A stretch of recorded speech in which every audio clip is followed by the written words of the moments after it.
Hello friends, welcome back. उम्मीद कर रहे हैं अच्छे से पढ़ाई आप लोग कर रहे होंगे। पिछले क्लास से हम लोग कंटिन्यूसली शुरू कर चुके हैं। इकोनॉमिक्स का पिछला क्लास हमने अपलोड किया था, हमने प्रोमिस किया था कि हम लोग करंट अफेयर्स का जो बचा हुआ पार्ट था, जो हम लोग फरवरी तक डिस्कस किए थे, इस बार हम लोग प्रत्युत्तर दर्पण से करेंगे। जो मार्च, अप्रैल, मई, जून, जुलाई, अगस्त तक का जो न्यूज़ होगा वो हम लोग प्रत्युत्तर दर्पण से डिस्कस करेंगे। और प्रत्युत्तर दर्पण बता दूं कि बहुत ही इंपॉर्टेंट मैगजीन है current affairs point of view से, और बहुत सारे आर्टिकल्स होता है इसमें। पार्टिकुलरली हम लोग करंट अफेयर्स की बात करेंगे। हम लोग इस वीडियो में सितंबर माह का देखेंगे। सितंबर माह का जो प्रत्युत्तर दर्पण है उसमें हम लोग डिस्कस करेंगे क्या क्या पढ़ना है। सितंबर माह में मैं बता दूं कि सितंबर माह में ये न्यूज़ जो होगा इसमें वो होगा आपको किस महीने का, तो जुलाई महीने का। तो जुलाई महीने का करेंगे। फिर हम लोग बैकवर्ड अभी चलेंगे, जुलाई के बाद जून का करेंगे, फिर मई का करेंगे, फिर अप्रैल एंड सो ऑन करेंगे, ताकि आपका रिसेंट का डाटा अपडेट रहे। तो आने वाला जो एग्ज़ाम है 22 तारीख को, वो आपका कवर अप हो जाए up to date current affairs के साथ। इसके साथ इसमें हम लोग बहुत सारा इसमें टॉपिक्स होता है जो डिस्कस करने वाला होता है। इसमें हेडिंग वाइज होता है nation in this month, world in this month, news updates, ऐसा कुछ कुछ करके हेडिंग होता है जिसको हम लोग डिस्कस करेंगे। प्रत्युत्तर दर्पण पढ़ने का जो तरीका है वो कैसे होता है, वो कैसे पढ़ा जाता है, और क्या इसमें इंपॉर्टेंट है। चूँकि इतनी मोटी ये लगभग बुक होती है 1 महीने की, और इसमें क्या पढ़ना है क्या नहीं पढ़ना है ये बहुत इंपॉर्टेंट हो जाता है जब आप कॉम्पिटिटिव एग्जाम का तैयारी करते हो। और उसमें आपको ये पता चलना बहुत इंपॉर्टेंट हो जाता है। तो उसमें हम लोग ये सब चीज़ें सीखेंगे इस प्रत्युत्तर दर्पण को पढ़ने क्रम में। लास्ट में हम बताएंगे कि इसमें कौन कौन सा टॉपिक इंपॉर्टेंट होता है एग्जाम पॉइंट ऑफ व्यू से, कौन कौन से टॉपिक को स्किप करना चाहिए वो भी बताएंगे। क्योंकि महासागर होता है जो जो प्राइमरी प्रिलिमिनरी एग्जाम होता है ना, पीटी का एग्जाम, वो महासागर होता है। उसमें कहीं से भी सवाल पूछा जा सकता है। तो आप ये नहीं कह सकते कि यहाँ से सवाल नहीं आएगा, लेकिन हम लोग चांसेस के बेसिस पे उसको सॉर्ट आउट करते हैं। तो चलिए हम लोग शुरू करते हैं। वीडियो अंत तक देखिएगा, करंट अफेयर्स का पार्ट है ये। कैसे पढ़ा जाता है हम लोग पढ़ने के दौरान ही सीखते चलेंगे, और साथ में लास्ट में डिस्कस करेंगे कि इसमें इस पीडी में हम लोग क्या क्या पढ़ेंगे जो एग्जामिनेशन पॉइंट ऑफ व्यू से इंपॉर्टेंट है। चलिए शुरू करते हैं। तो पहले टॉपिक आता है Draupadi Murmu elected as 15th president of India. 15वां प्रेसिडेंट है इंडिया की, वो द्रौपदी मुर्मू है। और ये फर्स्ट ट्राइबल प्रेसिडेंट है, फर्स्ट वुमेन ट्राइबल प्रेसिडेंट है इंडिया की। कौन सी प्रेसिडेंट है, तो 15वीं प्रेसिडेंट है, याद रखिएगा। तो 21 जुलाई 2022 को फॉर्मर झारखंड गवर्नर, पहले ये झारखंड की गवर्नर भी रह चुकी हैं, ये भी याद रखने वाली बात है। ये कभी कभी 3 लाइनर में पूछ देता है। In the candidate of national democratic alliance, NDA की candidate Draupadi Murmu was elected as 15th president of India, the first tribal women and the youngest as well, सबसे यंग भी और पहली ट्राइबल वुमेन जो है वो भारत की प्रेसिडेंट यानी कि राष्ट्रपति बनने का इनको गौरव प्राप्त हुआ है। तो ये एक बात हो गया। दूसरा बात कि इसमें अपोजिशन लीडर कौन था, अपोजिशन से कौन खड़ा था, तो इसमें यशवंत सिन्हा जी अपोजिशन से खड़े थे, जिनको क्या बोलते हैं कि 1877 वोट मिले, और इनको 2824 वोट, जिसका इक्विवेलेंट जो 6 लाख हो जाता है। जो राष्ट्रपति का इलेक्शन जो होता है उसमें उसका प्रोसीजर। तो इस क्वेश्चन से ये भी पूछा जा सकता है कि राष्ट्रपति का इलेक्शन कैसे होता है। अब राष्ट्रपति का इलेक्शन हुआ है तो ये सवाल इंपॉर्टेंट है, एमिनेंट है, पूछा जा सकता है। आपको लगेगा कि ये है पॉलिटी का सवाल बढ़ना, लेकिन ये करंट अफेयर्स का सवाल होगा। इस तरह से हम लोग डिस्कस करते हुए चलेंगे। तो राष्ट्रपति का इलेक्शन कैसे होता है यहाँ पे हम डिस्कस नहीं करेंगे, क्योंकि उसके लिए हम अलग से टॉपिक बना के डिस्कस कर लेंगे, लेकिन हम आपको समझने के लिए बता दिए। उसके बाद इंपॉर्टेंट बात आ जाता है कि कौन है द्रौपदी मुर्मू। इनके बारे में जानना इसलिए भी जरूरी हो जाएगा क्योंकि 3 लाइनर में जब पूछ देगा सवाल तो हमें से गलती होने की चांसेस बढ़ जाती है। तो पहले तो देखना है कि कहाँ के, डिस्ट्रिक्ट ऑफ मयूरभंज उड़ीसा। 1958 में ये पैदा हुई, और ये संथाल ट्राइब से बिलोंग करती। कौन से ट्राइब से बिलोंग करती, तो संथाल। और ये मयूरभंज डिस्ट्रिक्ट है, कहाँ का, उड़ीसा का, वहाँ पे उनको वो पैदा हुई। उसके बाद who had been a former governor of Jharkhand में रही हैं, जैसे कि हम लोग बात किए। In was graduating and teaching in Orissa, Orissa में ये टीचर भी नहीं है, before entering into electoral politics at the local body level, and later being elected MLA and serving as a minister in Biju Janata Dal BJP coalition government from 2000 से 2000। यहाँ तक तो ये हो गया कि ये संथाल ट्राइब से बिलोंग करती है, मयूरभंज डिस्ट्रिक्ट की ये है। उसके बाद she was known to intervene in stopping amendment to the Chota Nagpur tenancy act. ये इंपॉर्टेंट है, याद रखिएगा जब 3 लाइनर क्वेश्चन पूछता है, पार्टिकुलरली यूपीएससी में जो क्वेश्चन पूछता है, बीपीएससी में तो अभी लगभग मेरे हिसाब से सारा का सारा 3 लाइनर क्वेश्चन है, क्योंकि अगर एक से ज़्यादा सही हो गया तो लास्ट वाला ऑप्शन और आपको कहीं पता नहीं होता है कि वो 3 लाइनर है, लेकिन 3 लाइनर क्वेश्चन ही रहता है। तो ये जानना जरूरी है। पूछ देगा कि एक consider the following statements, our incumbent president Draupadi Murmu belong to Santhal tribe, belong to दूसरा ट्राइब लिख देगा, ठीक है। उसके बाद आपको पूछ देगा कि ये नागपुर टेनेंसी एक्ट के विरोध में थी, ये भी कहा जा सकता है। उसके बाद ये कहेगा कि ये जूनियर असिस्टेंट रही हैं state electricity and power department में। उसके बाद कहेगा ये टीचर रही हैं। इनमें से कौन सही है, इनमें से पहला सही है, दूसरा सही है, सभी सही है, साथ सिर्फ तीसरा सही है। और उस केस में जब आपको सारा कुछ पता नहीं रहेगा तो आपसे क्वेश्चन गलती हो जाएगा। इसीलिए पीडी को पढ़ते वक्त ये हमेशा ध्यान रखना है कि हर लाइन से कैसे सवाल आता है, और आप एक बार में नहीं जान पाएंगे। इसको बार बार जब आप वीडियो देखेंगे, जब हम लोग बार बार पीडी पढ़ेंगे तो उसमें आपको वो चीज़ें धीरे धीरे समझ में आने लगेंगी। तो मेरा पर्पस ये है कि आपको करंट अफेयर्स पढ़ना कैसे है ये सिखा देना। कुछ समय के बाद हम लोग द हिंदू का भी एनालिसिस शुरू करने वाले हैं, न्यूज़पेपर का, द हिंदू का।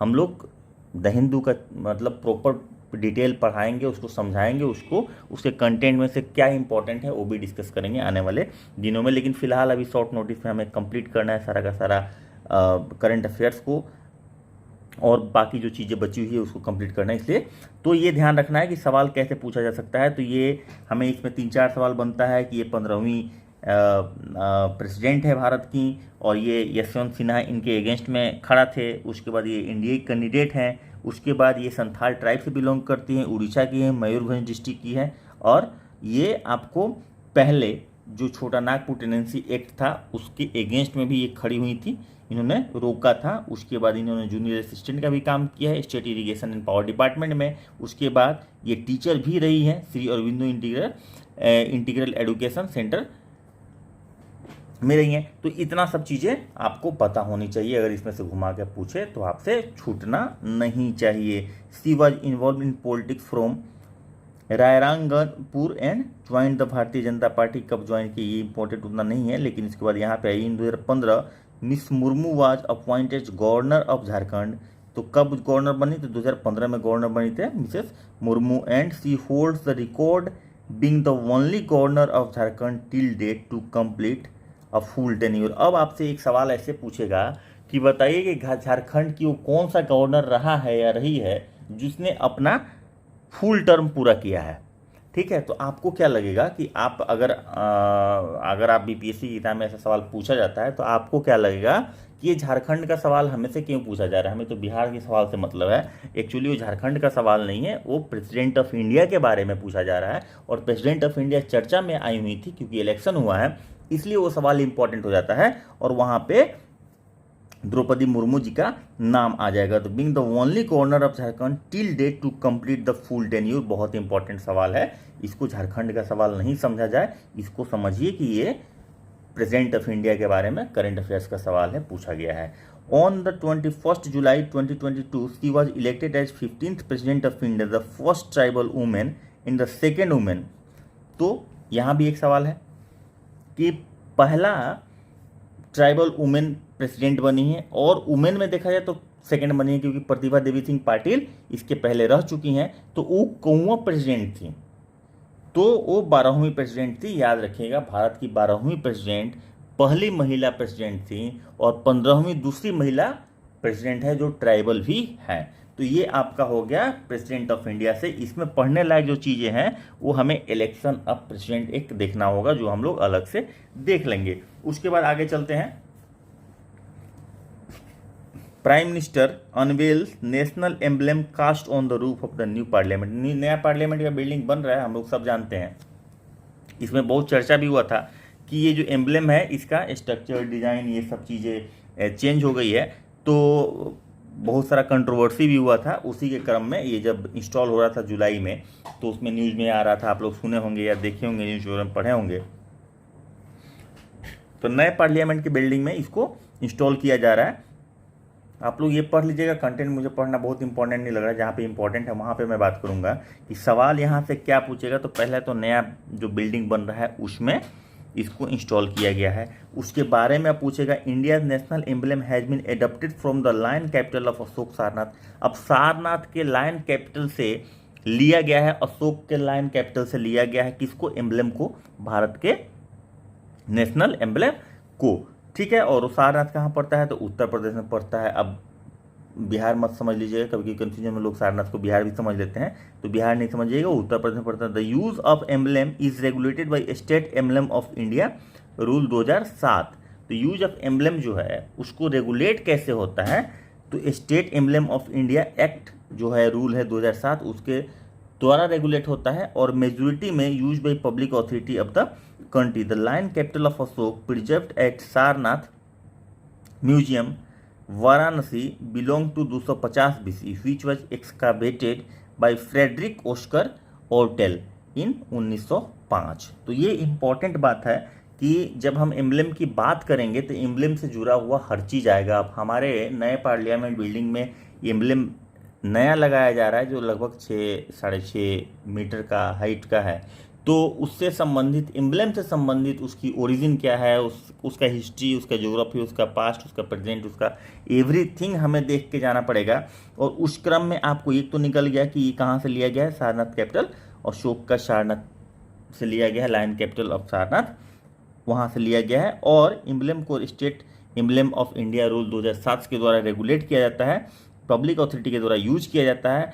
और ये lion capital of Ashok preserved at Sarnath museum जो कि बनारसी में है, जो 250 BC पुराना है, व्हिच वाज एक्सकावेटेड बाय, किसने खुदाई की थी, तो फ्रेडरिक ओस्कर ने खुदाई की थी 1905 में। तो इसकी खुदाई किसने की थी, फ्रेडरिक ओस्कर ने की थी 1905 में। 250 BC पुराना है।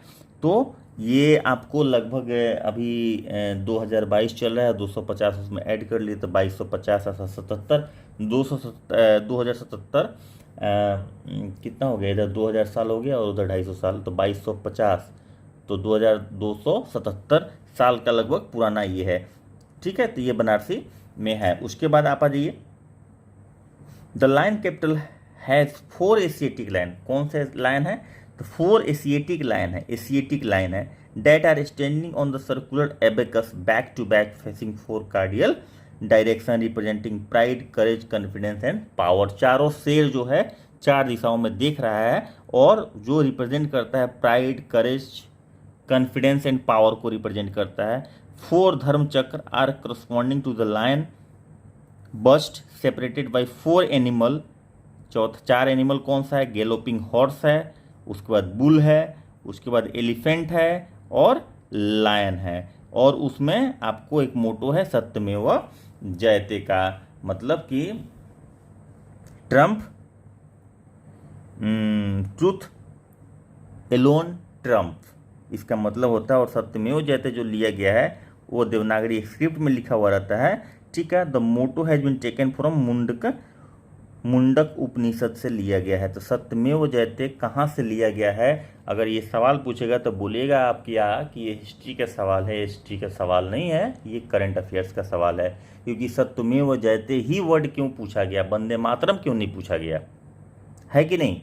तो ये देखिए हर सवाल टेक्निकलिटीज़ में बता रहा हूँ कि यूपीएससी के पार्टिकुलरली सवाल में ऐसे सवाल पूछे जाते हैं, आपको लगेगा कि हिस्ट्री का है, पॉलिटी का है, ज्योग्राफी का है, इकोनॉमिक्स का है, जीके है, लेकिन करंट अफेयर्स से कहीं ना कहीं वो लिंक्ड होता है, ठीक है। वो एक स्पेकुलेशन है जो अंदाज पे आप कहीं ना कहीं उसके आसपास पहुंचते हैं, वरना यूपीएससी के आसपास पहुंचना बहुत मुश्किल है कि क्या पूछता है और कैसे पूछता है। लेकिन एक अंदाज है, एक थोड़ा थोड़ा पैटर्न अगर 2-4% पकड़ते हैं तो सवाल सॉल्व करने का जो ट्रेंड है वो आप समझ पाते हैं, तो सक्सेस का चांसेस बढ़ जाता है और बीपीएससी में ये चीज़ें बहुत आसानी से हो जाती है। अब की फैक्ट्स में थोड़ा सा देख लीजिए, ये इसमें एम्बलम के बारे में हम लोग देख लीजिए, कहाँ से लिया गया, क्या उसका स्ट्रक्चर है, किसने खुदाई की, किस म्यूजियम में पाया गया, एवरीथिंग ये आपको जानकारी होना चाहिए। अब की फैक्ट्स में national emblem is made of the bronze with a total weight of 9,500 kg, 6.5 metre height का है, 9,500 kg का है, यानी कि 9.5 टन का है। और ये 6.5 मीटर हाइट का है। It has been cast the top of the central foyer of new parliament building. A supporting structure of steel weighing around 6500 kg has been constructed to support the emblem। अब इतना बड़ा 9.5 ton का अगर emblem है तो जाहिर सी बात है कि उसको सपोर्ट करने के लिए स्टील भी बहुत ज़्यादा लगेगा। और ये किस चीज़ का बना हुआ है? ब्रोंज का बना हुआ है, ध्यान रखेंगे। तो ये सारा छोटा छोटा चीज़ याद रखने की चीज़ नहीं है, समझने की चीज़। आप स्टोरी को समझिए, देखिए वहाँ पे ऐसे समझिए कि आप एम्बलेम को देख रहे हैं तो आपको चीज़ें दिमाग में सेट हो जाएगी। उसके बाद डिस्कशन करना बिल्कुल मत भूलिएगा। डिस्कशन रामबाण होता है करंट अफेयर्स के लिए, बाकी पूरी चीज़ों के लिए, लेकिन पार्टिकुलरली करंट अफेयर्स के लिए, क्योंकि करंट अफेयर्स बार बार चेंज होता है तो डिस्कशन से वो चीज़ें अपडेट होती रहती है। सपोर्टिंग स्ट्रक्चर, ठीक है। The concept sketch and process of casting of the national emblem on the roof of the new parliament building has gone through 8 different stages of preparation from day। ये अलग अलग तरह से स्टेज से किया गया। उसके बाद India achieve clean energy target on time.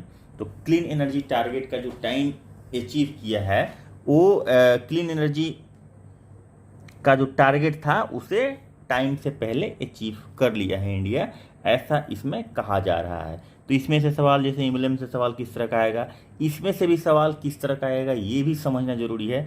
तो ये पहले क्या है? India has achieve clean energy target in time of 9 year, power minister R K. Singh said in the Sydney energy forum in Sydney. तो सिडनी में एनर्जी फोरम हुआ था, तो पूछेगा एनर्जी फोरम कहाँ हुआ था, सवाल पहला सवाल।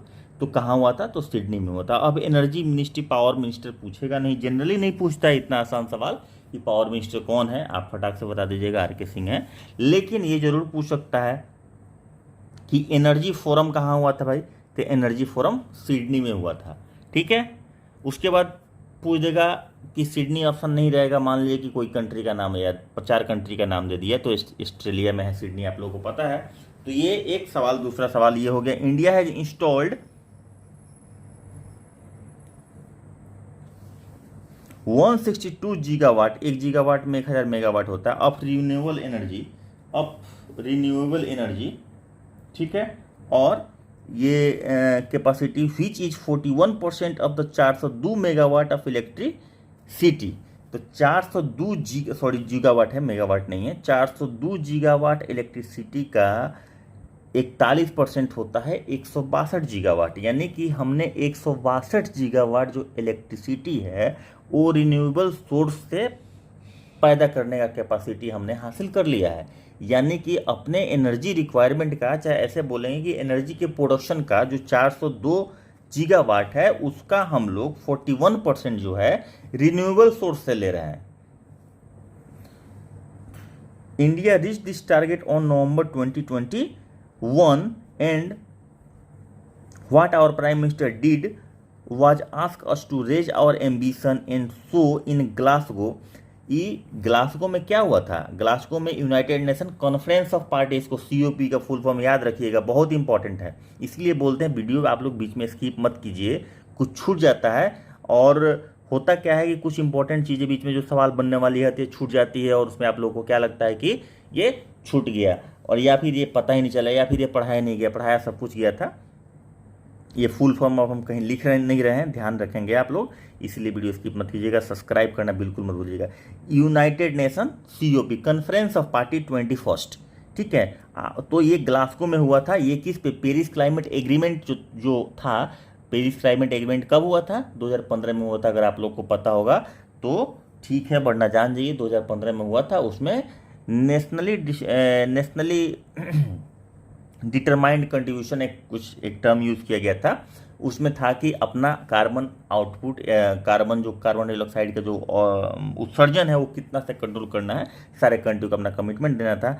उसी के बाद ये 2021 में हुआ था COP, कॉन्फ्रेंस ऑफ पार्टीज, ठीक है ना। वो ग्लासगो में हुआ था, स्कॉटलैंड में पड़ता है ग्लासगो। उसमें अपना प्राइम मिनिस्टर ने कमिट किया था कि अपना 500 gigawatt of renewable energy by 2030 which would then be 50% of installed capacity. तो उन्होंने ये कमिटमेंट किया था, पिछले साल का ही कमिटमेंट है कि हम 500 गीगावाट का रिन्यूएबल एनर्जी 2030 तक पैदा करेंगे, जो हमारे इंस्टॉल्ड कैपेसिटी का कम से कम 50% होगा। यानी कि हम अपना 50% एनर्जी का जो प्रोडक्शन है वो रिन्यूएबल सोर्स से करेंगे। सिंपल बात में कमिटमेंट ये था। अब हम ऑलरेडी 41%, 2030 की बात थी, 41% हम अपना अचीव कर लिए अपने इंस्टॉल कैपेसिटी से। अभी ये 41% पहुंच गए हैं, अभी हमारा होने वाला है कंप्लीट। उसके बाद चलिए 2015 में India committed to ensure that 40% of his energy would be from renewable source by 2030 as part of nationally determined contribution, यही जो हम एनडीसी बोल रहे थे। ठीक है, तो ये जो 2015 में जो कमिटमेंट किया गया, कहाँ पे, पेरिस में हुआ था, पेरिस क्लाइमेट एग्रीमेंट जिसको बोलते हैं। ठीक है, तो उसमें कहा गया था कि 40% अपने क्या बोलते हैं कि 40% जो एनर्जी का हमारा रिक्वायरमेंट है, जो भी हमारा इंस्टॉल कैपेसिटी है, उसका 40% एनर्जी जो है हम करेंगे रिन्यूएबल सोर्स से प्रोडक्शन, और वो बाई 2030 यानी कि 2030 तक करेंगे। जबकि हम लोग नवंबर 2021 में ही 41% अपने टोटल इंस्टॉल्ड कैपेसिटी के या टोटल प्रोडक्शन का कर चुके हैं। तो हम लोग very well with in time हम लोग अचीव कर लिए टारगेट, यही हमारा कहना था। कहाँ पे, तो एनर्जी फोरम जो हुआ था सिडनी में, सिडनी एनर्जी फोरम में। चलिए, despite of having among the lowest per capita emission in the world, India has invested in this in energy transition because our tradition teaches us to respect and care. जाहिर सी बात है, ये सब कहा जाता है, बाकी इसमें बहुत कुछ नहीं है। उसके बाद आगे देख लीजिए, the forum said A statement from the Australian government will foster connection between investors, business and government with the focus on innovation is the key clean energy technology such as। बाकी इसमें कुछ नहीं है, मेन यहीं पे बात है जो हम लोग यहाँ पे डिस्कस किए। ठीक है ना। उसके बाद आ जाता है PM Modi inaugurates Bundelkhand expressway. Bundelkhand का कहाँ पड़ता है भाई, तो यूपी में पड़ता है। तो इन्होंने Bundelkhand expressway at Kaitheri village in Orai tehsil of चलून डिस्ट्रिक्ट से इन्होंने इनॉग्रेट किया। उसके बाद आप आ जाइए कि ये बहुत ही जल्दी बना है, विद इन 28 मंथ ये बुंदेलखंड एक्सप्रेसवे बना है। और इसमें एक्सप्रेसवे का एक झलक देख लेते हैं। आगरा लखनऊ एक्सप्रेसवे जो 302 किलोमीटर है, जो आगरा से इनर रिंग रोड से स्टेट कैपिटल लखनऊ तक जाता है, आगरा लखनऊ एक्सप्रेसवे। उसके बाद ये डिस्टेंस याद रखिएगा, या फिर वैसे भी देख लीजिएगा, 2 बार तो याद हो जाएगा। Yamuna express 165 kilometre greater Noida से लेकर आगरा तक जाता है, फिर आगरा से लखनऊ हो गया। उसके बाद पूर्वांचल एक्सप्रेस बलिया से लखनऊ तक, इन तीनों को जोड़ दिए तो मोटा मोटी 800-850 किलोमीटर पड़ता है। बलिया से आप दिल्ली पे पहुंच जाएगा। बुंदेलखंड 296 हो गया, चित्रकूट से लेके इटावा तक। तो बुंदेलखंड एक्सप्रेसवे कहाँ से कहाँ तक है, तो चित्रकूट से इटावा तक है। गंगा एक्सप्रेसवे अंडर कंस्ट्रक्शन है, जो 1047 किलोमीटर है, ये मेरठ से प्रयागराज यानी कि वहां तक जाएगा। उसके बाद की फैक्ट्स में है, तो की फैक्ट्स में ये 7 स्टेट से पास कर रहा है, 7 डिस्ट्रिक्ट से पास कर रहा है। ठीक है, ये खाली ध्यान रखना है। बाकी इसमें कुछ इंपॉर्टेंट उस तरह का नहीं है जो आपको एग्जामिनेशन पॉइंट ऑफ व्यू से सवाल पूछा जाए। बुंदेलखंड का लंबाई पूछ सकता है, बुंदेलखंड मतलब एक्सप्रेसवे की बात कर रहे हैं, लंबाई पूछ सकता है, कहाँ से कहाँ जाती है सो पूछ सकता है। उसके बाद इसके अलावा अगर बुंदेलखंड एक्सप्रेसवे की बात करेंगे तो वो किसने इनॉग्रेट किया, किस डेट को किया, क्योंकि वो डेट भी पूछ देता है, तो ध्यान रखेंगे।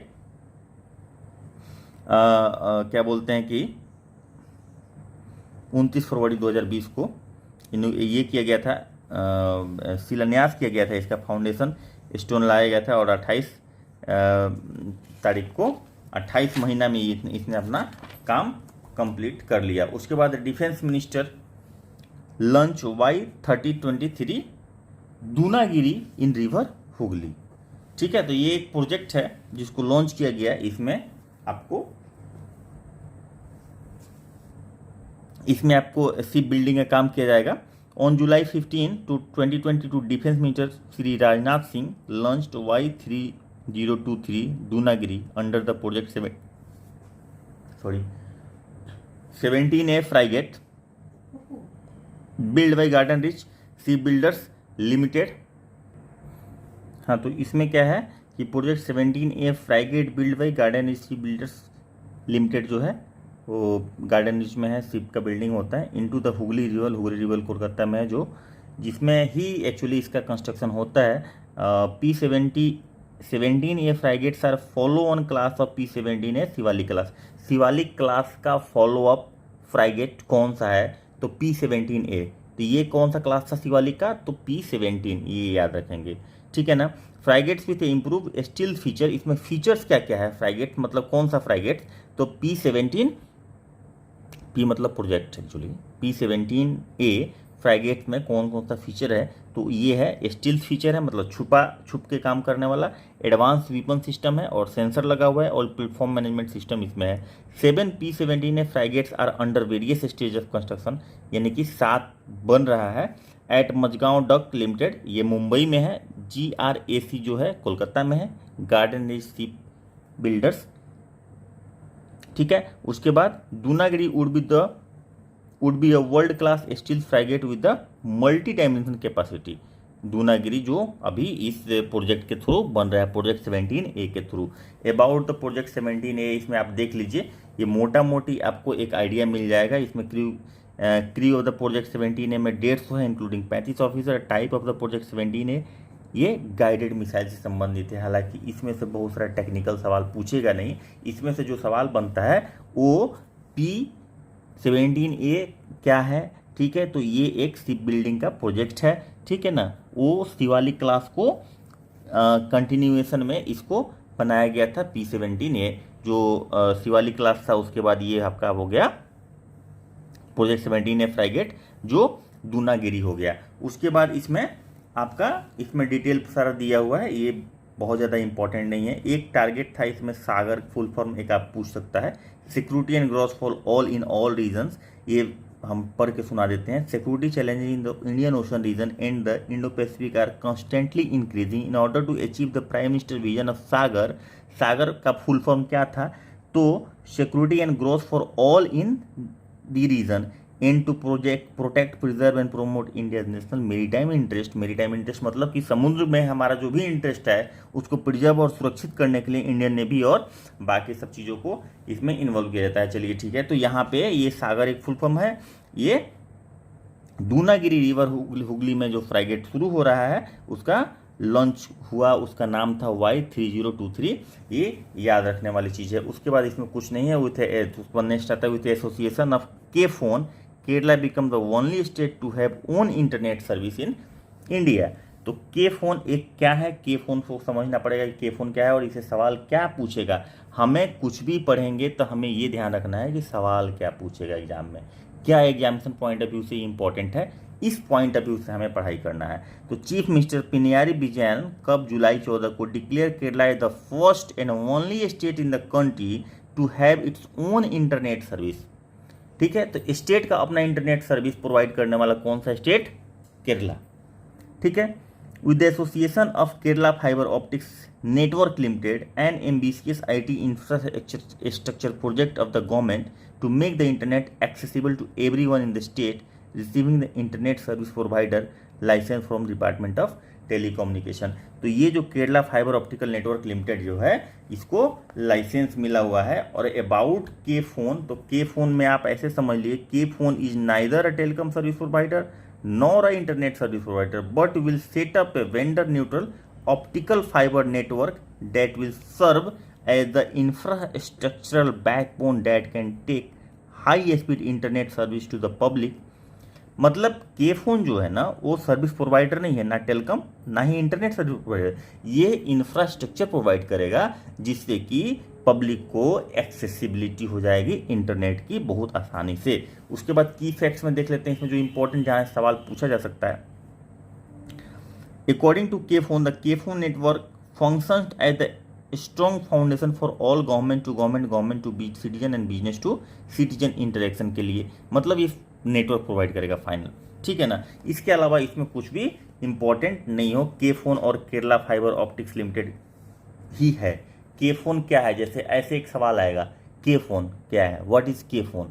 अब के फोन में आप सोचिएगा कि के फोन क्या है, कुछ भी बहुत सारा ऑप्शंस रहेगा, उसमें एक ऑप्शन ये भी रहेगा Kerala fibre network optical network limited. तो ये एक कंपनी का नाम है जो फाइबर का नेटवर्क प्रोवाइड करता है केरला में, और इससे ये संभव हो पाया है कि केरला स्टेट इंडिया का पहला स्टेट बन गया है जिसके पास अपना इंटरनेट सर्विस प्रोवाइडर है। तो के फोन के बारे में इतना ही। उसके बाद आगे चलते हैं, Varanasi declared as the first cultural and tourism capital of SCO। SCO मतलब पता है सब लोग को, संघाई कोऑपरेशन ऑर्गेनाइजेशन। तो बनारसी को डिक्लेयर किया गया first cultural and tourism capital किसका? SCO का, संघाई कोऑपरेशन ऑर्गेनाइजेशन का। तो इसमें से सवाल पहला आता है भाई CSO क्या है?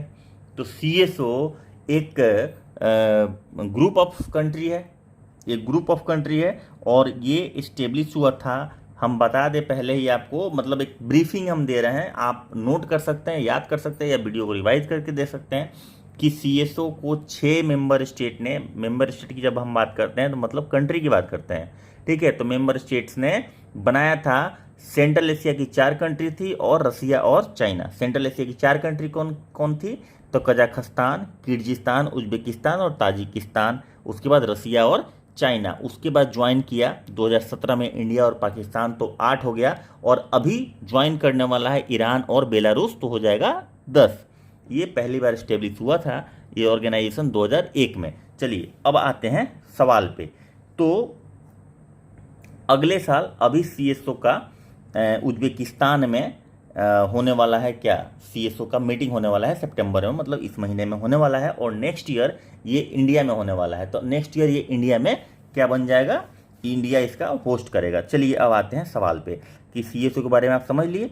अभी आते हैं, city of Varanasi was declared the first cultural and tourism capital of the Shanghai Cooperation Organisation. अब संघाई कोऑपरेशन ऑर्गेनाइजेशन का हेडक्वार्टर कहाँ है? तो कंफ्यूज मत होइएगा, संघाई में नहीं है, चाइना के शहर संघाई में नहीं है, बीजिंग में है, याद रखिएगा, ठीक है, बीजिंग में है, ठीक है। तो city of Varanasi was declared the first cultural and, ये संघाई कोऑपरेशन ऑर्गेनाइजेशन का, ठीक है। Banarasi become the cultural and tourism capital of CSO for 2022-23। तो किस फाइनेंशियल ईयर के लिए, चाहे किस साल के लिए बनारस को SCO का कल्चरल एंड टूरिज्म कैपिटल बनाया गया है? तो 22-23 के लिए बनाया गया है। SCO का कल्चरल एंड टूरिज्म कैपिटल किस शहर को बनाया गया है? तो उसमें बनारसी को बनाया गया है। SCO का पहला कल्चरल एंड टूरिज्म कैपिटल पहला किसको बनाया गया? बनारसी को बनाया गया है। किस राष्ट्र के एक शहर को, किस राष्ट्र के एक शहर को, हम सवाल बता रहे हैं किस तरह से पूछा जा सकता है घुमा फिरा के, एक शहर को संघाई कोऑपरेशन ऑर्गेनाइजेशन का 2022-23 के लिए कल्चरल एंड टूरिज्म कैपिटल बनाया गया है? तो इंडिया। तो सवाल किसी भी तरह से घुमा के पूछे, अगर आपके पास नॉलेज है, आपके पास इंफॉर्मेशन है, आपके पास आपका कॉन्सेप्ट क्लियर है, तो आप कंफ्यूज नहीं होंगे। तो कॉन्सेप्ट क्लियरिटी पे ध्यान रखना है, PD को इन बिटवीन लाइन जरूर पढ़ना है, ऊपर ऊपर नहीं पढ़ना है। करंट अफेयर्स को कभी भी ऊपर ऊपर पढ़ के आप अचीव नहीं कर सकते हैं डिजायर्ड रिजल्ट। तो ये 2022-23 के लिए under the new rotative initiative to promote people to people contact and tourism among the member state. जाहिर सी बात है, कल्चरल एंड टूरिज्म सेंटर जब बनेगा, कैपिटल बनेगा, तो एक दूसरे कंट्री से लोग आएंगे जाएंगे, ठीक है। Secretary general of the bloc Zhang Ming said we are about to implement the rotating mechanism, मतलब कि चेंज होगा। We will rotate the title of culture and tourism capital among the states, member states. He further added that Banarsi, India's ancient city, will be the first to grant the title. तो ये title पहला मिला। अभी देखिए यहाँ पे, अभी देखिए आ गया ना, बीजिंग में हेडक्वार्टर है संजय का, 8 मेंबर है, ठीक है। यहाँ पे सारा मेंबर का नाम लिखा हुआ है, जो हमने बोला वही है, China, Kazakhstan, Kyrgyzstan, Tajikistan, Uzbekistan, India और Pakistan. New initiative will come in the force after the Samarkand summit held in Samarkand Uzbekistan 15-16 सितंबर। एकदम बोले थे हम, सितंबर में होने वाला है 15-16 सितंबर को समरकंद में, जो कि कहाँ है? समरकंद उज्बेकिस्तान में है, तो ये याद रखना है। और India will be take over the presidency and host the next head of the state summit next year. उसके बाद Tajikistan has announced a visa free policy. किस कंट्री ने वीजा फ्री पॉलिसी अनाउंस किया है? तो tourist from India and other countries को announce किया है कजाकिस्तान ने। चलिए उसके बाद kilo class submarine INS Sindhu Dhwaraj decommission at Visakhapatnam. तो INS सिंधु ध्वराज नेवी का kilo class submarine was decommission हुआ सर्विस से विशाखापत्तनम में 35 साल के बाद। तो पहली बात कि सवाल क्या पूछेगा। हमेशा इस बात को ध्यान रखें कि सवाल कैसे पूछा सकता है। तो विशाखापत्तनम से कौन सा शिप जो है डीकमीशन किया गया, यानी कि सर्विस से उसे रिटायर कर दिया गया। तो सिंधु ध्वज को रिटायर किया गया, डीकमीशन किया गया कितने साल बाद? 35 साल बाद। किस क्लास का सबमरीन था?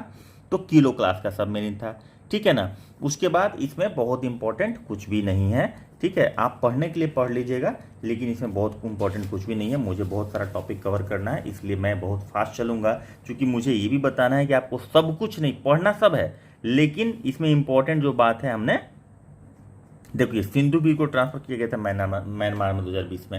हालांकि ये पूछेगा नहीं, मैं उसे बता देता हूँ, लेकिन पढ़ना सब कुछ है। किस लाइन से कौन सा आपका एक निकल जाएगा क्वेश्चन, आपको पता भी नहीं चलेगा। अभी देखिए ISRO system IS-4OM establishes at ISRO centre control centre in Bengaluru. IS-4OM, ठीक है। तो ये क्या है, अपने को ये देखना पड़ेगा। तो चलिए, union minister of state science and technology atomic energy space inaugurated the ISRO system for safe and sustainable space operation management, ठीक है। तो IS-4OM मतलब IS, और एस कितना है? 4 है एस, इसलिए 4 लिख दिया सीधे। OM, ये ध्यान नहीं रखना कि 4 है OM है, at ISRO control centre in Bengaluru. तो ये एस यहाँ पे 4 है, ISSSSOM, ISRO system for safe and sustainable space operation management. IS-4OM का फुल फॉर्म, बहुत इंपॉर्टेंट चीज़ है, ये आपको यहाँ पे इनोग्रेट किया गया। In Bengaluru with the launching of IS-4OM, India takes more step towards the combat the problem of space debris. Space debris के प्रॉब्लम को कम्बेट करेगा IS-4OM, ठीक है। ISRO system for safe and sustainable space operation. तो space में जो operate करते हैं, जो सैटेलाइट भेजते हैं या कुछ भी भेजते हैं, वो उसके डेब्रिस को, चूंकि वो तो गिरते रहता है, तो उसको कैसे मैनेज करेंगे। तो इस सिस्टम को जो लॉन्च किया, इससे क्या होगा कि जो प्रॉब्लम में स्पेस का जो डेब्रिस का जो प्रॉब्लम है, ये दूर हो जाएगा, ठीक है ना। तो IS-4OM stand for, full form पूछ देगा, IS-4OM launched by ISRO to control, किस चीज़ को करने के लिए, तो लिख देगा उसमें कि आपको विजुअलिटी बढ़ाने के लिए, आपको ये करने के लिए, वो करने के लिए, कुछ भी करने के लिए, उसमें डेब्रिस, स्पेस डेब्रिस मैनेजमेंट के लिए। तो इसमें स्पेस डेब्रिस मैनेजमेंट के लिए ये सवाल पूछेगा कि स्पेस डेब्रिस मैनेजमेंट के लिए किस ऑर्गेनाइजेशन ने कोई सिस्टम लॉन्च किया है। चाहे स्पेस डेब्रिस मैनेजमेंट करने के लिए इसरो ने क्या लॉन्च किया है, चाहे IS-4OM किस ऑर्गेनाइजेशन के द्वारा स्पेस डेब्रिस को मैनेज करने के लिए लॉन्च किया गया है। तो इस तरह से सवाल पूछा जाएगा।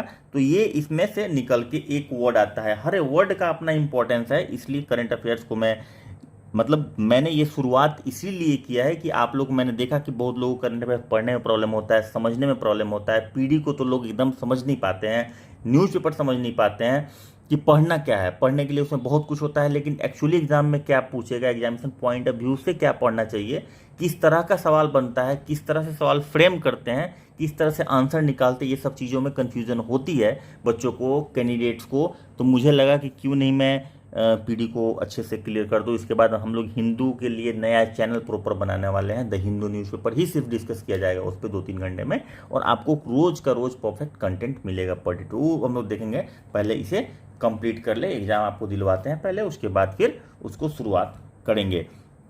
तो स्पेस डेब्रिस को मैनेज करेंगे। Around 60 new startups have been registered with the Indian Space Research Organisation ISRO and many of them are working for debris management. बहुत सारा ऑर्गेनाइजेशन ऐसा काम करे, स्टार्टअप जो है वो इसरो के साथ काम करने के लिए, स्पेस डेब्रिस को मैनेज करने के लिए कर। अब यहाँ पे और इम्पोर्टेंट कुछ चीज़ें हैं, वो देख लेते हैं। की facts, in 1952 the amount of space debris was only 2, about now the number has cross 25,000। 52 में ये मात्र 2 हुआ करता था डेब्रिस, अभी 25,000 है। As the amount of space debris increases, this system will provide timely, accurate and efficient information on non orbit collision, fragmentation, atmospheric re entry risk, space based strategic information, hazardous asteroids and space weather forecast. तो तो इन सब चीज़ों को ये IS4OM जो है help करेगा। IS4OM का मैं फुल फॉर्म फिर से बता देता हूँ आपको, क्या होगा? ISRO system for safe and sustainable space operation. नाम से भी क्लियर है, ISRO system for safe and sustainable, मतलब कि लॉन्ग टर्म में ले जाया जा सके स्पेस ऑपरेशन, स्पेस पे जो ऑपरेशन हो रहा है वो लॉन्ग टर्म के लिए बने। ठीक है, तो उसमें डेब्रिस मैनेजमेंट हो जाएगा, ये सारा कुछ फ्रेगमेंटेशन होता है। एटमॉस्फेरिक री एंट्री का रिस्क रहता है कि जो सैटेलाइट हम बाहर छोड़े हैं उसका एज जब पूरा होता है तो वापस री एंटर कर सकता है, हमारे एटमॉस्फेयर में गिर सकता है, कहीं पे नुकसान पहुंचा सकता है, एस्टेरॉइड्स का भी प्रॉब्लम हो सकता है। तो ये इसका की फैक्ट्स है। अभी आ जाइए कि और इसमें कुछ लिखा हुआ है, multi domain awareness platform IS4OM will bring a prompt, accurate and efficient information on the orbit collision fragmentation। इसी टॉपिक पे ये इंफॉर्मेशन प्रोवाइड करेगा। तो ये आपका हो गया। उस पर Indian Antarctic bill 2022 passed in lower house of parliament. Lower house को आप जो लोग जानते हैं, लोअर हाउस किसे बोलते हैं? तो लोकसभा को लोअर हाउस बोलते हैं। और वहां पे ये बिल पास हो गया, क्या? Indian Antarctic bill 2022। अब ये बिल पास हो गया, ठीक है। अब बिल पास हो गया तो थोड़ा सा की फैक्ट देख ले जहां हमारा सवाल बनता है, ठीक है। तो अंटार्कटिक तो आप समझते हैं साउथ पोल को बोलते हैं, आर्कटिक मतलब नॉर्थ पोल को बोलते हैं। तो ये ज्योग्राफी में ऑलरेडी आप लोग पढ़ चुके होंगे। इसमें जो चीज़ें हैं वो क्या है वो देखिए। Doctor Jitendra Prasad Singh pointed out that the bill provides a harmonious policy and regulatory framework for Indian Antarctic activities through well-established legal mechanism and will help in efficient and effective operation of Indian Antarctic program। अगर Antarctic में हमें कोई programme launch कर रहे हैं, कुछ भी कर रहे हैं, तो उसके लिए एक हार्मोनियस पॉलिसी होगा, एक रेगुलेटरी फ्रेमवर्क होगा कि किस तरह से किया जाए ताकि हार्मोनी मेंटेन रहे। उसके बाद इसमें आ जाइए, the bill also proposes to set up Indian Antarctic Authority IAA, Indian Antarctic Authority under the Ministry of Earth Science. इसमें कह रहा है कि बिल में अभी 3 लाइनर क्वेश्चन में पूछेगा तो ये एक सेंटेंस दे देगा, एक सेंटेंस ये दे देगा, India has 2 operational research station in Antarctica, इसका नाम दे देगा, बोलेगा कि ए सही है, बी सही है, ए बी सी तीनों सही है, ओनली सी एंड ए सही है। अगर इस तरह का सवाल पूछेगा तो उसमें गलतियां होने का चांस होता है, क्योंकि हम लोग शुरुआत में पढ़ लेते हैं कि आर्कटिक बिल पास हुआ, लेकिन आर्कटिक बिल में था क्या और उससे संबंधित चीज़ें क्या क्या हो सकती हैं वो चीज़ों पे ध्यान नहीं दे देते हैं, और एक लाइन में सवाल आजकल पूछता नहीं है। BPSC तो शुरुआत ही कर चुका है 4 साल से कि भैया हम एक लास्ट ऑप्शन 5वां डालेंगे, उसको आप जो समझना है समझ लीजिए, मेरे लिए तो 3 लाइनर का काम वही अकेले कर लेगा। आपको अगर तीनों चारों ऑप्शन पता है तभी आप एक ऑप्शन पे टिक लगेगा, वरना अगर कन्फ्यूजन है तो आपका 5वां ऑप्शन ही सही होगा, ठीक है। तो 3 लाइनर अपने आप में सवाल बन जाता है, ये बनेगा। अभी देखिए, India has 2 operational research station, कहाँ है? अंटार्कटिका में। क्या है? मैत्री, ठीक है ना। 1989 में बना था मैत्री। पहला अंटार्कटिका में जो रिसर्च स्टेशन है उसका नाम क्या है? पहला सवाल मैत्री, इससे निकलता है। दूसरा क्या है? 2012 में आया था, बहुत ही फेमस, भारती। दूसरा है भारती, ठीक है ना। उसके बाद एक आर्कटिक में बनाया गया था, उसका नाम था हिमाद्री, ठीक है, वो देखेंगे हम लोग। द कमीशन इन 2012, इंडिया है successfully launch 40 annual scientific expedition to Antarctic till date. अच्छा, विथ हिमाद्री स्टेशन इन, ये जगह का नाम है Arctic. India is now belong to the elite group of nation that have multiple research station within the polar region. तो हिमाद्री कहाँ है? Arctic में है, ठीक है। और अंटार्कटिक में क्या है? हमारा 2 रिसर्च स्टेशन है, वो मैत्री और भारती है। मैत्री कब बना था? 1989 में बना था, और भारती कब एस्टेब्लिश किया गया था? तो 2012 में किया गया था, ठीक है। उसके बाद हिमाद्री बनाया गया कहाँ पे?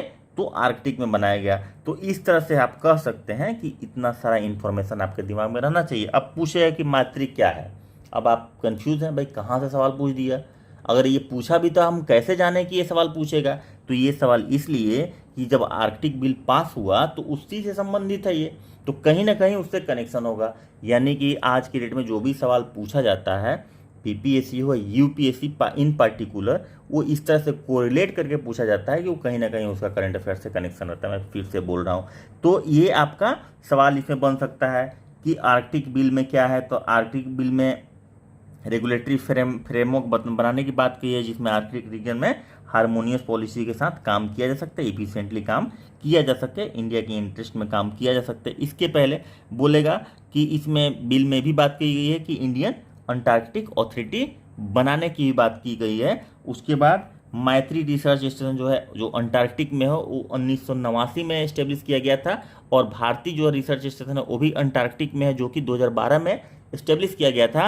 और आर्कटिक में हमारा है हिमाद्री रिसर्च स्टेशन, और हिमाद्री रिसर्च स्टेशन बनाने के साथ ही इंडिया एक इलीट ग्रुप ऑफ कंट्रीज में शामिल हो गया जिसके पास मल्टीपल पोलर रीजन में रिसर्च स्टेशन है जिसमें रिसर्च का काम होता है। तो इतने सवाल इससे बनते हैं, सिर्फ इतना से, मतलब कि इस टॉपिक से इतने सवाल बनते हैं, और ये सवाल आपके दिमाग में होने ही चाहिए। आप चाहे डिस्कशन कीजिए, चाहे उसको रटिए, और चाहे स्टोरी बना के समझने की कोशिश कीजिए, जैसे भी, लेकिन दिमाग में रहना चाहिए। लेकिन एक बात ध्यान रखिएगा, रटने से याद नहीं रहता है, आपको डिस्कशन से याद रहेगा, या फिर आप स्टोरी, जैसे हम स्टोरी बना के आपको सुनाने की कोशिश कर रहे हैं, ताकि आपके पास एक लंबा फ्रेम, नहीं तो एक लाइन बोल देते हैं मैत्री आर्टिका में है, हिमाद्री आर्टिका में है, मैत्री अंटार्कटिका में है, भारतीय अंटार्कटिका में है, बस आप 10 दिन तक याद रखते हैं, 15वां दिन पर जाता सब मिक्स हो जाता, आर्टिक अंटार्कटिक में घुस जाता, अंटार्कटिक आर्टिक में घुस जाता।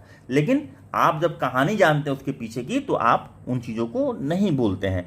Arctic treaty was signed at Washington DC on the 1st December 1959 and was initially signed by the 12 countries. Since then 42 countries have acceded to the treaty। ठीक है, तो आर्कटिक ट्रीटी जो है वो साइन पहली बार कब किया गया? 1959 में 1 दिसंबर को किया गया था वाशिंगटन DC में। उसमें 12 कंट्री थे, अभी 42 कंट्री हैं। तो ये आपका यहाँ पे इतना सवाल बनता है। इसके बाद जो कंटिन्यू कह रहा है 22 नंबर पेज पे, तो 22 नंबर पेज पे चल के देख लेते हैं क्या है। ज़्यादा कुछ है नहीं, थोड़ा सा है, इसी में थोड़ा सा है, वो देख लेते हैं क्योंकि इसको देखना ज़रूरी है। चलिए, द कन्वेंशन ऑन कंजर्वेशन, थोड़ा सा मैं ज़्यादा डिटेल समझा के इसलिए भी चल रहा हूँ ना, क्योंकि डिटेल समझाने का पर्पज़ सिर्फ ये है कि आप समझते चलिए कि पढ़ना कैसे है पीडी को। बाकी आने वाले जब 2-3 महीने का मैं कंटिन्यू कर लूँगा, फिर मैं बहुत फास्ट पढ़ाऊँगा ताकि आपका मतलब पूरा का पूरा पीडी 2 घंटे के अंदर ख़त्म हो जाए। लेकिन अभी पर्पस मेरा सिर्फ ये है कि आपको समझ में आ जाए कि पढ़ना कैसे, ताकि आप अपने से पढ़ सकें उस चीज़ों को। Convention on the conservation of Arctic maritime living resources was signed at Canberra. Canberra कहाँ है? तो ऑस्ट्रेलिया में है। ऑस्ट्रेलिया की राजधानी कैनाबेरा है। ठीक है, 20 दिसंबर मई 1980। ठीक है, उसके बाद India sign the Antarctic treaty on 19 August 1983 and receive the consultation status of 12 September 1983। तो अंटार्कटिक ट्रीटी को इंडिया कब साइन किया? अंटार्कटिक ट्रीटी कब साइन हुआ? पहली बार 59 में। इंडिया साइन किया कब? 83 में। ठीक है, उसके बाद इंडिया रेटिफाई कब किया? 85 में। अच्छा, रेटिफिकेशन और साइन में क्या अंतर है? आप लोगों को अगर पता होगा तो ठीक है, वरना मैं बता देता हूँ। साइन करने का मतलब कि जैसे हमारे प्रेसिडेंट या प्राइम मिनिस्टर या कोई फॉरेन मिनिस्टर या कोई भी मिनिस्टर जब बाहर जाते हैं किसी इंटरनेशनल इवेंट में, तो वहाँ पे कुछ एग्रीमेंट, कुछ मेमोरेंडम ऑफ अंडरस्टैंडिंग साइन करते हैं। साइन करने का मतलब कि साइन कर दिए। लेकिन रेटिफिकेशन का मतलब है कि हमारा पार्लियामेंट उसको पास किया कि नहीं किया। जब हमारा पार्लियामेंट उसको पास करके उसको मान लेता है, डैट इज कॉल्ड रेटिफिकेशन। अगर वो रेटिफाई नहीं होता, यानी कि पार्लियामेंट के द्वारा पास नहीं किया जाता है उस चीज़ को, तो उसकी मान्यता नहीं होती है, तो वो रेटिफिकेशन होता है। तो वही रेटिफिकेशन जो यहाँ पे India ratified the convention on 17 जून 1985। तो ये याद रखिएगा कि हमारे 83 में साइन किया और 85 में रेटिफाई हुआ। ठीक है, उसके बाद आ जाता है protocol on environmental protection. The Antarctic treaty was signed at the Madrid on 4 October 1991 inter alia to strengthen the Antarctic treaty system and for the development of comprehensive regime for the protection of Antarctic environment and dependent on associated ecosystem। ये बनाया गया था protocol, environment protection protocol जो Antarctic treaty से संबंधित था, वो Madrid में अक्टूबर 1991 में साइन किया गया। और इसका पर्पस ये था कि अंटार्कटिक ट्रीटी को मजबूत करना, डेवलप करना, कम्प्रिहेंसिव बनाना, ताकि ये ज़्यादा बेहतर तरीके से काम कर सकते हैं। ठीक है, उसके बाद आ जाता है जो इम्पोर्टेंट बात है इसमें, वरुण। वरुण क्या है भाई? तो इंडिया का फर्स्ट पैसेंजर ड्रोन है, जिसको प्राइम मिनिस्टर के सामने लॉन्च किया गया। Prime minister has unveiled. ठीक है, लॉन्च किया गया कहाँ पे? डॉक्टर अंबेडकर इंटरनेशनल सेंटर इन न्यू दिल्ली। तो कहाँ पे इसको अनवेल किया गया? Doctor Ambedkar international centre new Delhi में किया गया। अब अबाउट वरुण आप समझ लीजिए, मतलब ये एक ऐसा ड्रोन है जो एक आदमी को ले जाके जा सकता है। इसका 25 किलोमीटर तक रेंज है और ये आपको 25 से 30 मिनट का फ्लाइट ले सकता है, मोटा मोटी यही है। तो वरुण क्या है? तो वरुण पैसेंजर ड्रोन है, ठीक है। अब इसके बारे में आप समझ लीजिए क्या है। The maker of this indigenous पायलटलेस Varun drone startup Sagar defence engineering, Sagar defence engineering याद रखिएगा, ठीक है। ये इसका मेकर है, इसने बनाया। किसने बनाया इस वरुण को? तो सागर डिफेंस इंजीनियरिंग ने बनाया। Demonstrated this in his presence, ठीक है ना। This Varun drone has been design and developed by a startup and has a capacity to carry 1 person inside, एक आदमी को कर सकता है। Varun India first drone that can carry a human payload has a range of 25 kilometre. Drone can carry up to 130 kg payload and has a capacity to fly 25 से 33 minute तक ये flight ले सकता है इस 130 kg ह्यूमन पेलोड को लेके। तो this is all about nation in the month. और जैसे हमने प्रोमिस किया था कि हम इस वीडियो के लास्ट में, अगर अभी तक आप वीडियो देख रहे हैं मतलब आपको अच्छी लग रही है, तो सब्सक्राइब करना बिल्कुल नहीं भूलिएगा। और हम इसके लास्ट में जैसे हमने प्रोमिस किया था कि हम बताएंगे इसमें पढ़ना क्या होता है, कैसे पढ़ना होता है। तो कैसे पढ़ना होता है कंटेंट के अंदर हमने देखा, अभी हमें देखना है कि इसमें पढ़ना क्या क्या है। तो देखिए नेशन इन द मंथ जो होता है ना, ये इंपॉर्टेंट होता है। उसके बाद देखिए इसके बाद आता है वर्ल्ड इन दिस मंथ, ये बड़ा इसके अंदर जितना टॉपिक आएगा वो इंपॉर्टेंट हो जाता है। उसके बाद अपडेट्स नेशनल एंड इंटरनेशनल, ये इंपॉर्टेंट हो जाता है। इसके अलावा बहुत सारा इसमें अपॉइंटमेंट्स है, डेथ है, ठीक है ना, अवार्ड एंड ऑनर है, रेजिग्नेशन है, इसमें बहुत सारा चीज़ होता है। ये सारा इंपॉर्टेंट इसमें हो जाता है। अब इसमें भी सब इंपॉर्टेंट क्या है, ये टॉपिक की बात कर रहा हूँ कि ये सारा टॉपिक इसमें पढ़ना होता है। उसके बाद हम चलते हैं कि हमारा सवाल क्या है। रीजनल न्यूज में हम देखेंगे कि हमारा राजस्थान, हिमाचल, केरला में क्या क्या सब हुआ है। ये सब चीज़ें देखना, थोड़ा सा मैं वीडियो छोटा करूँ ताकि आप देख पाइएगा। स्पोर्ट्स वर्ल्ड में देखना होता है। अब स्पोर्ट्स में क्या पढ़ना होता है मैं दूसरे क्लास में बताऊंगा कि स्पोर्ट्स में आपको पढ़ना क्या है। क्योंकि स्पोर्ट्स आप एक साल का अगर पढ़ेंगे, किसी भी एग्जाम में एक साल का करंट अफेयर पूछता है, एक साल का स्पोर्ट्स आप पढ़ेंगे, सब मिक्स कर देंगे। तो पढ़ना एक्चुअली कैसे है स्पोर्ट्स में किसी दूसरे क्लास में बताऊंगा, लेकिन फिलहाल पढ़ना है, इसको ये ध्यान रखना है। टॉपिक सही बता रहे हैं। मेमोरेबल पॉइंट बहुत ही इंपॉर्टेंट बात है, जो आपने पढ़ा नेशनल में, इंटरनेशनल में, वो सारा मेमोरेबल पॉइंट्स में आ जाता है, मोटा मोटी कुछ चीज़ों को छोड़ के। उसके बाद साइंस एंड टेक्नोलॉजी, ये भी सब कुछ नहीं पढ़ना होता है, इसमें हम लोग बाद में चर्चा करेंगे ऑनगोइंग क्लासेस में। उसके बाद इकोनॉमिक सिनेरियो मतलब कि जो भी इकोनॉमिक एक्टिविटी हुआ ड्यूरिंग दिस मंथ, मतलब कि जुलाई महीने के इसमें न्यूज है, तो जुलाई महीने में वो सारा कुछ इसमें दिया हुआ रहेगा। क्या इंपॉर्टेंट है, किस चीज़ से सवाल बनता है, ये सारा कुछ हम लोग बाद में डिस्कस करेंगे। लेकिन पढ़ना जरूर है, तो आप लोग पढ़ना शुरू कर दीजिए। अगर आप चाहते हैं कि वास्तव में आपका करंट अफेयर्स बेहतरीन हो, तो आपको इन सब चीज़ों को पढ़ना चाहिए। अगर आप इन सब चीज़ों को पढ़ के जाते हैं तो आपका सवाल छूटने का चांसेस बहुत कम हो जाता है। और इन्वायरमेंट एंड इकोलॉजी से अगर हम लोग इसमें सेलेक्टिव पढ़ाई करते हैं कि इसमें क्या इंपॉर्टेंट है, वो सब चीज़ों को देख लेते हैं। उसके बाद यहाँ पे कुछ सवाल दिया हुआ रहता है, उस पर कुछ टॉपिक्स दिया हुआ रहता है। एक नया दिव्य दर्पण करके एक नया इसमें एडिशन हुआ है पत्रकारिता दर्पण में, तो ये क्वेश्चन टाइप का बना के देता है इसमें पढ़ने के लिए। इसमें देखिए सीएससी के क्वेश्चन भी है, 2021 का क्वेश्चन है। ये जो क्वेश्चन है वो 2021 का क्वेश्चन है, इसमें दिया हुआ है, ठीक है। तो ये देखिए 3 लाइन क्वेश्चन देता है हमेशा, देखिए 3 लाइन क्वेश्चन देता है सीएससी। तो तो इस तरह से इसको हम लोग पढ़ते हैं, यहाँ तक पढ़ते हैं। इसके बाद हम लोग के पास इधर ज़्यादा कुछ नहीं बचता है, आर्टिकल्स वगैरह बचता है, उसको हम लोग बाद में देखेंगे। इन सब चीज़ों को आप पढ़ के जाइए, ठीक है। उसके बाद रिवीजन हमारे साथ करते रहिए और आगे हम लोग लगातार इसमें चीज़ डिस्कस करते रहेंगे कौन कौन सी चीज़ पढ़ना है। इसके अलावा बहुत सारे वीडियो अपलोड किए हुए हैं, हमारा हिस्ट्री का, ज्योग्राफी का, पॉलिटी का, आपका इकोनॉमिक्स का वीडियो अभी ऑलरेडी चल रहा है। करंट अफेयर्स में बिहार का हम लोग ऑलरेडी कर चुके हैं, बिहार का तो लगभग सारा कुछ कर चुके हैं। बिहार का करंट अफेयर्स और स्पर्धा एसपीडी से, विवाद पनोरमा से हम लोग कर चुके हैं। तो सारा का सारा वीडियो अगर नहीं देखे हैं तो जरूर देखिए, बहुत फ़ायदा करने वाला है और रिजल्ट एकदम श्योर करेगा। साइंस का लगभग सब टॉपिक किया जा चुका है। अगर आप साइंस बढ़िया से पढ़ के जाएंगे तो 40 क्वेश्चन साइंस आता है, इंक्लूडिंग मैथ हमने नहीं किया है, बाकी 30 क्वेश्चन आता है। तो 30 क्वेश्चन में आपका 25 क्वेश्चन प्लस सही हो जाएगा, बशर्ते कि आप वीडियो को पूरा देख के बढ़िया से जाएंगे तो वही सिलेक्ट करवा देगा करंट अफेयर्स और बिहार स्पेशल। अगर आप कर लेते हैं तो 110 प्लस आपका सवाल आराम से सही हो जाएगा। इसलिए लगातार मेहनत करते रहिए, लगातार पढ़ते रहिए। मिलते हैं अगले क्लास में, तब तक के लिए टेक केयर, बाय बाय, जय हिंद।